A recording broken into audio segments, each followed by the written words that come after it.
सिद्ध शक्ति का रहस्य। हिमालय की तलहटी में एक छोटा सा गांव था जिसका नाम आस्था था। गांव में एक पुराना मंदिर था जिसे लोग शिव शक्ति मंदिर कहते थे। यह मंदिर रहस्यमय था और वहां जाने की हिम्मत कोई नहीं करता था।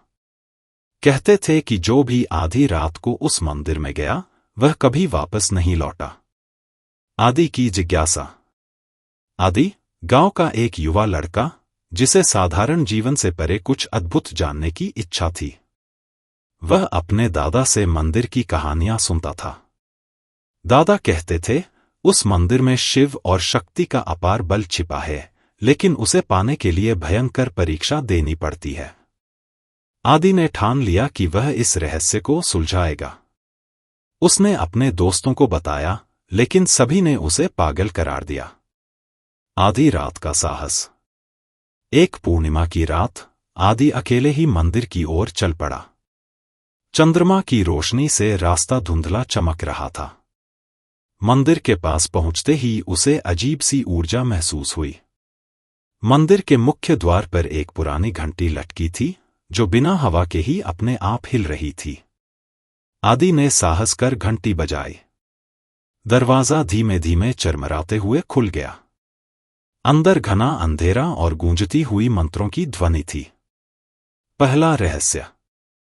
मंदिर के अंदर एक प्राचीन मूर्ति थी जिसके पास एक दीपक जल रहा था। मूर्ति के नीचे एक शिलालेख था जिस पर लिखा था, जो भी सत्य का पथ चुनेगा वह शक्ति को प्राप्त करेगा, परंतु पहले अपने भय को परास्त करो। तभी चारों ओर से आवाजें आने लगीं। तुम्हारा स्वागत है, आदि। क्या तुम तैयार हो? आदि ने कांपते हुए कहा, हाँ, मैं तैयार हूं। भय की परीक्षा।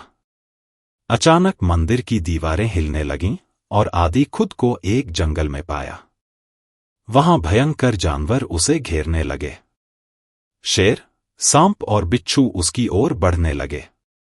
आदि डर से कांप रहा था, लेकिन उसने अपनी दादी की बात याद की। भय को स्वीकार करो, उससे भागो मत। आदि ने आंखें बंद की और मन ही मन मंत्र पढ़ने लगा। धीरे धीरे सभी जानवर गायब हो गए। दूसरी परीक्षा।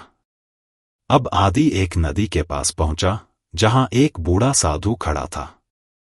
साधु ने कहा, यह नदी तुम्हारे जीवन की हर मुश्किल को दर्शाती है। इसे पार करने के लिए तुम्हें अपने अहम और लोभ को त्यागना होगा। आदि ने अपने मन में झांका और अपनी कमजोरियों को स्वीकार किया। जैसे ही उसने नदी में कदम रखा, पानी शांत हो गया और वह उसे पार कर सका। तीसरी और आखिरी परीक्षा। मंदिर के गर्भगृह में पहुंचने पर आदि को एक विशाल ज्योति दिखाई दी। आवाज आई, आदि, शक्ति पाने के लिए तुम्हें अपने सबसे प्रिय चीज का त्याग करना होगा। क्या तुम तैयार हो? आदि सोच में पड़ गया। उसे अपनी मां की दी हुई माला सबसे प्रिय थी। थोड़ी देर सोचने के बाद उसने वह माला ज्योति के सामने रख दी। सत्य का प्रकाश। अचानक पूरा मंदिर रोशनी से भर गया। आदि के सामने शिव और शक्ति की मूर्तियां जीवंत हो गईं। उन्होंने कहा, आदि, तुमने अपनी भक्ति और साहस से सिद्ध शक्ति को प्राप्त कर लिया है। यह शक्ति केवल उन्हीं को मिलती है जो अपने भय, लोभ और मोह पर विजय पाते हैं। आदि ने सिर झुका लिया। शिव ने कहा, यह शक्ति तुम्हारे लिए नहीं, बल्कि मानवता के लिए है। अब तुम्हारा कर्तव्य है कि इसे सही कामों में इस्तेमाल करो। गांव की नई शुरुआत। आदि जब सुबह गांव लौटा तो सभी ने देखा कि वह एक अलग ही तेज से चमक रहा था।